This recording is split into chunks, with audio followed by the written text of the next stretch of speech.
শুভরাত্রি দর্শক, আমি আরিকা ইসলাম স্বাগত জানাচ্ছি সিটিজি পোস্টের নিউজ বুলেটিনে। জেনে নিন দেশ ও বিশ্বের আজকের দিনের গুরুত্বপূর্ণ সংবাদ।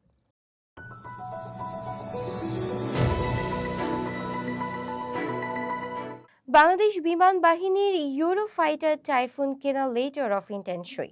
ঢাকার বিমান বাহিনীর সদর দপ্তরে ইতালির লিওনার্দো এসপি এর সঙ্গে ইউরোফাইটার টাইফুন যুদ্ধ বিমান কেনার প্রাথমিক চুক্তি সই হয়েছে।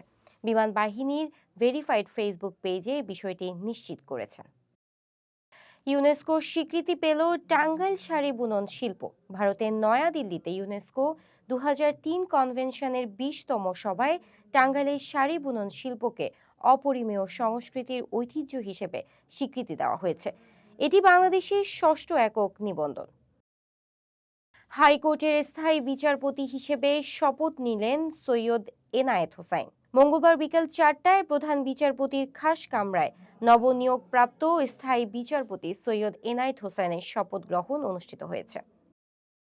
24 শাটল ট্রেন দুর্ঘটনায় বৃদ্ধের মৃত্যু। চট্টগ্রাম বিশ্ববিদ্যালয় স্টেশনে চলন্ত ট্রেন থেকে নামতে গিয়ে নুরুল আমিন ট্রেনের নিচে পড়ে গুরুতর আহত হয়ে মারা যান।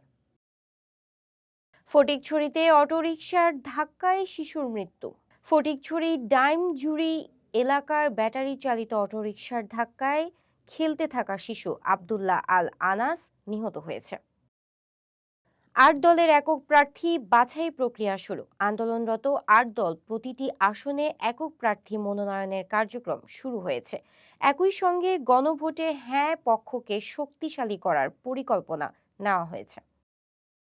আফগান জঙ্গি হামলায় পাকিস্তানের 6 সেনা নিহত। সোমবার রাত থেকে মঙ্গলবার সকাল পর্যন্ত ধারাবাহিক জঙ্গি হামলায় পাকিস্তানের 6 সেনা নিহত হয়েছে।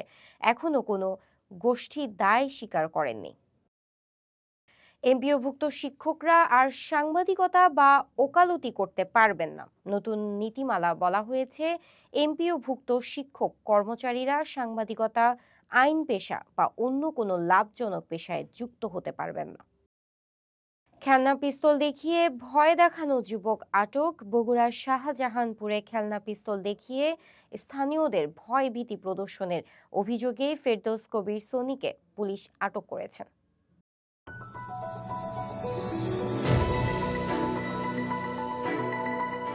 দর্শক, এতক্ষণ আমাদের সাথে থাকার জন্য ধন্যবাদ। প্রতিনিয়ত আন্তর্জাতিক, জাতীয় ও স্থানীয় গুরুত্বপূর্ণ খবরের আপডেট পেতে ভিজিট করুন www.citizenpost.news ও চোখ রাখুন সিটিজি পোস্টের অফিসিয়াল ফেসবুক পেজে।